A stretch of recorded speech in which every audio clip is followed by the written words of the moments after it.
Um, I'll give a quick start and then hand off to some of the other Housing and Homelessness Division team members. For those of you who don't know me, my name is Kirsten Jewell. I'm the manager at Kitsap County of the Housing and Homelessness Division. Our work is primarily around coordinating homelessness efforts. We are grant administrators, funneling federal and state grants to nonprofit organizations that are doing the amazing work. Many of you on this call contract with us for that funding. We collect a lot of data about homelessness, including the point in time count data, working closely with the Housing Solutions Center on their data. We publish a lot of data about homelessness on our county website. You're welcome to it. If there's specific data that you don't see there that you're interested in, we're happy to try to accommodate data requests. We frequently do that when somebody is applying for a grant, needs XYZ specific information. We're happy to help provide that data. And we also work on special projects with the community around homelessness and affordable housing. So that's kind of our scope for those of you who aren't familiar with our division. We have a very robust set of web pages on the county website with lots of data summaries, lots of information reports that have been published, and updates on what we're working on with specific projects. I wanted to start today with just a quick update on the South Kitsap new shelter project. This has been being referred to as the Mile Hill Shelter for a long time.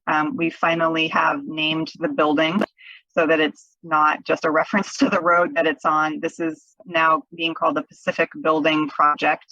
So the Pacific Building is the building that's getting remodeled into being a future shelter. So if you start hearing about the Pacific Building or the Pacific Building conversion or the Pacific Project, that's the same thing as what was being called the Mile Hill Project. So I just want to make sure everybody's aware of that. We're in the process of getting that updated on our website, and you'll kind of hear more about that. That project is moving along. We've hired an architect firm, Rice Fergus Miller from Bremerton. They're working with Norm Olin Architects at the Port Orchard on developing the permitting documents for that project. Just because it's an internal county project doesn't mean we get any breaks on permitting or any easier permitting process. We have to submit the same permits as everybody else does. We have submitted the first permit for the project, which is the sort of the land use permit. And now we're working on putting together information for the site development activity permit, which has to do with kind of what changes we're making on the exterior of the building. Most of those changes have to do with improving ADA accessibility. So we're adding walkways, wheelchair ramps, railings, things like that. So most of the exterior remodel is having to do with improving access for people. And then the third permit is interior permit, the building permit, what changes we're actually making in the interior. So that's the third permit that we'll be working on with Rice Fergus Miller. We don't have a projected opening date at this time. That's a question I get a lot. That is completely dependent on how long the permitting process takes and then how quickly we can hire a contractor to do the work. Anybody who's hired a contractor recently knows that can take some time. So we are very aware of the urgency of this project moving as fast as possible and trying to help everybody work with as much speed as possible. But we do have a lot of hoops to jump through to get it permitted. I wanted to, Jared gave you a great update on the HEART team and the HEART program. We're super proud of that work that we're doing. We are trying to have as compassionate a response as possible to people living outside. And you probably heard recently that the Silverdale RV encampment was closed. Happy to report that the folks from that encampment were offered a variety of other options, and each was allowed to kind of decide what they wanted to do about taking us up on different alternatives. We were happy that one household, I think, got is in the process of getting into a family shelter program. Another one got into a hotel. We were able to help some veterans get connected with veteran services. A couple other of the folks just wanted to have some gas to move somewhere else. That was their choice. We provided them with gas. So we're really trying to, as I said, make sure that everybody who's leaving there, to the extent that we can, is leaving to a better situation. And we're really grateful for our partnerships with all the outreach and community organizations that are helping make sure that those resources are available for folks. We continue to fund the Kitsap Eviction Prevention Assistance Program, or the KIPP Program. Corey just published a new data set, updated data about that program that provides funding for tenants to get caught up on their rent in arrears and pays that funding directly to landlords. So far in Kitsap County, we've distributed $24 million to landlords and utilities companies to help 3,300 households get caught up on rent. So I'm incredibly proud of all of our partner organizations that have been part of processing these applications and getting the checks out to landlords, community resources, the Bremerton Housing Authority, Housing Kitsap, Coffee Oasis. We have a variety of other organizations that are helping us do outreach into underserved communities. They're doing a fantastic job. So it's really been a team effort. We are, however, getting to the end of that funding. I think our rough estimate is that we've essentially sent out all that funding with the applications that are currently queue. So no more applications are being taken through Kitsap Community Resources for new applicants, unfortunately. And they're trying to work their way through the waiting list on that. That does lead us to be very concerned about upcoming eviction situation. We've been able to forestall, a lot of households being evicted for lack of payment. But now that funding is running out, because all of that funding was temporary, one-time, federal government COVID assistance. And as we come to the end of that funding, we're increasingly concerned about not being able to prevent people from being evicted anymore.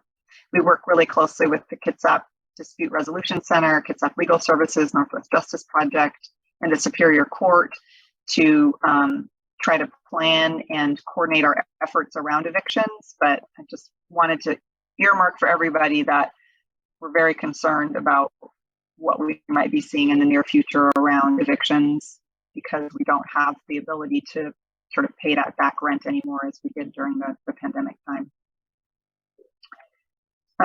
If you want more information about the data for the Kitsap Eviction Prevention Assistance Program, we have a great website where Corey publishes updated data monthly about how many households have been helped, how much money has been spent, and a variety of other demographics about the households that have been helped. I'll put that in the chat after I get done talking. The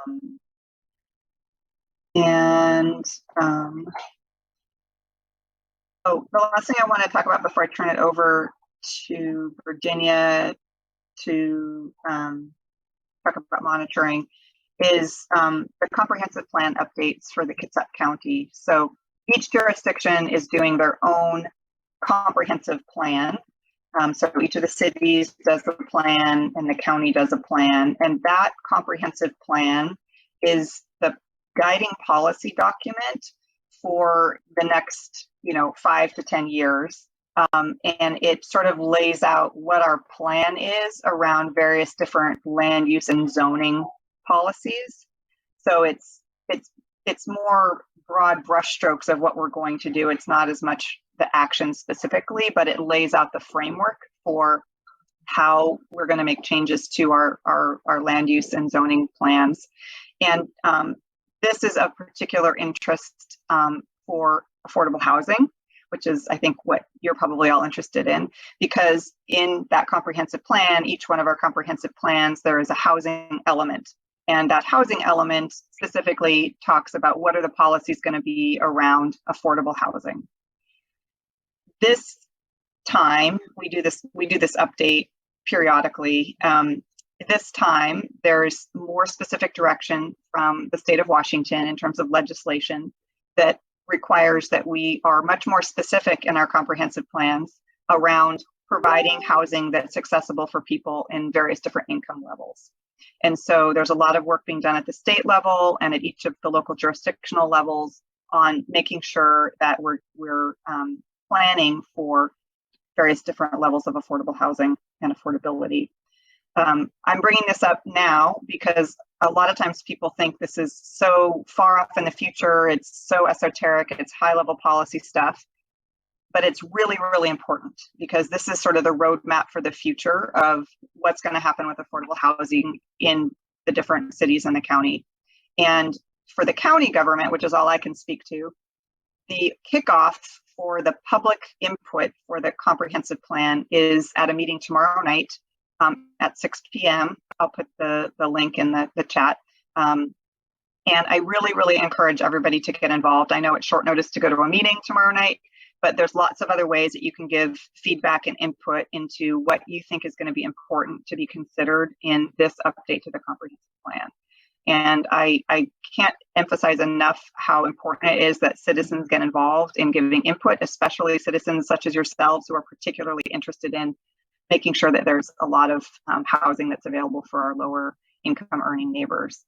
I can't speak to the city of Bremerton's comprehensive plan update. I'm sure Jeff or Anna can probably do that. And so I will leave it there.